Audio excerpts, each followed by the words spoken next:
did an interview of many members of Congress, both in the Senate and the House, and it's amazing because every one of them says the same. It doesn't matter where in the country they come from, which political persuasion they are, but hearing from the people makes a huge impact. Right? Hearing from the people makes a huge impact. On the Neal Asbury, make a little advertisement for myself here. On the NealAsburyShow.com, there's a take action section on the website, and I have templated a number of letters that people can type in their address, and your members of Congress will pop up, and you could point and click and send as many letters, and I will guarantee that they will get through. Now, and they will tell me this, is that, if there's a hot issue, the first thing they ask their staffers in the morning is, what's the count?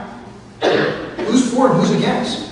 So we, the American people, have this great thing called a democracy that can get our message out there if we use it.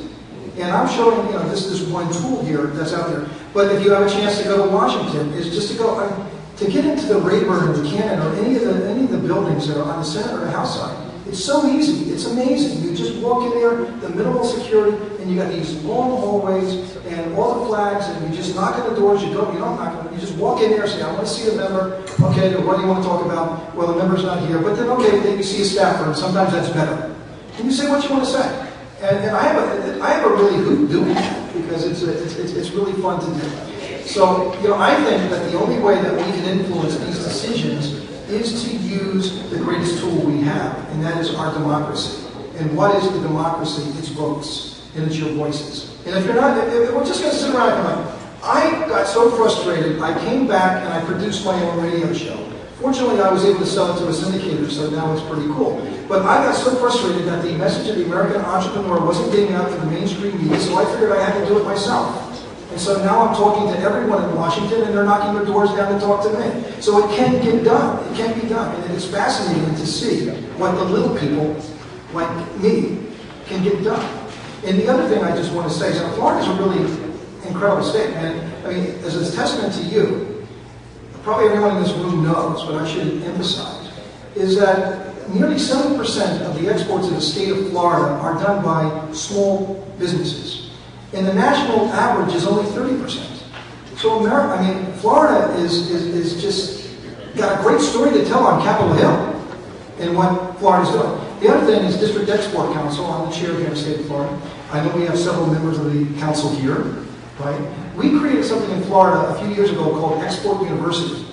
Export University is now started in Florida and it's been rolled out to 20 states for training in exports. In fact, I'm in discussions with, a number of discussions with the Obama administration where the NEI has to show tangible results. Oh, we're going to double exports in 5 years. Well, how are you going to do that? Well, I don't know. Hey, Export University, we actually have something here ready and proven that can be rolled out nationally and has already been adopted by 20 states. So we got something. And guess what? That all started here in Florida. So Florida, in Washington is known as, one of these cutting-edge export small business states. We got an incredible story to tell, but we got to tell it. And if we don't tell it, shame on us. So polarized. I'm up on Capitol Hill. My show is broadcast some weeks from Capitol Hill and some weeks from Coral Gables. So I'm up there a lot, and I meet a lot of these folks, and on both sides of the aisle. And it is just so charged. And the thing right now is that yes, you got the National Export Initiative, but what does it mean? And we're all trying to figure that out. And even the numbers are pretty fuzzy because we're going to double exports in the next 5 years, then that means that we should be adding about $1.4 trillion more business to our economy. But yet we're only going to increase by 2 million jobs. Prior to the economic crisis in 2008, exports employed 10.3 million people, and now, after the crisis, it's 8.8 million.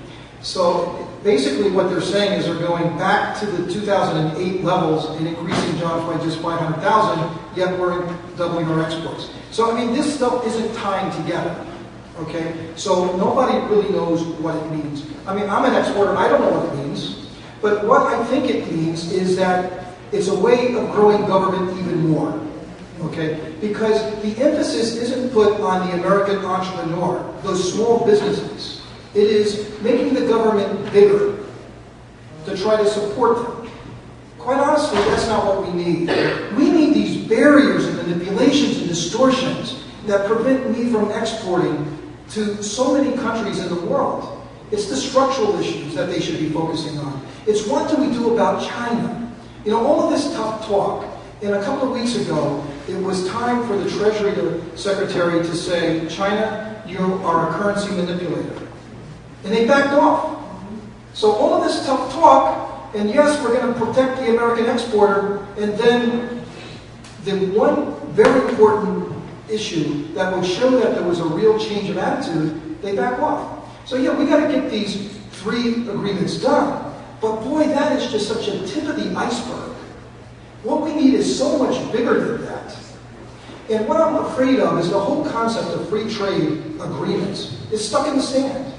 It's not going anywhere because both sides are dug in. And the demagoguery on one side is convinced Main Street America that they're right and we're wrong. So we have to recast the argument. We have to take it to another level and find consensus and bring to the forefront these issues like poverty and corruption in the rape of our environment and labor rights and so on, which are in the agreements, but they're kind of way back in those agreements. They're not, they're not at the forefront. So I think that there's ways that we can build a consensus. But it isn't going to be based on the arguments that we are proposing today, because they're dug in and we're dug in and it ain't going nowhere. And unfortunately, if I was addressing this group 5 years from now, we would be talking about the same thing. Unless we reframe the arguments and build the consensus to get this stuff done. And let me tell you, our competitors aren't sitting still. They're laughing at us.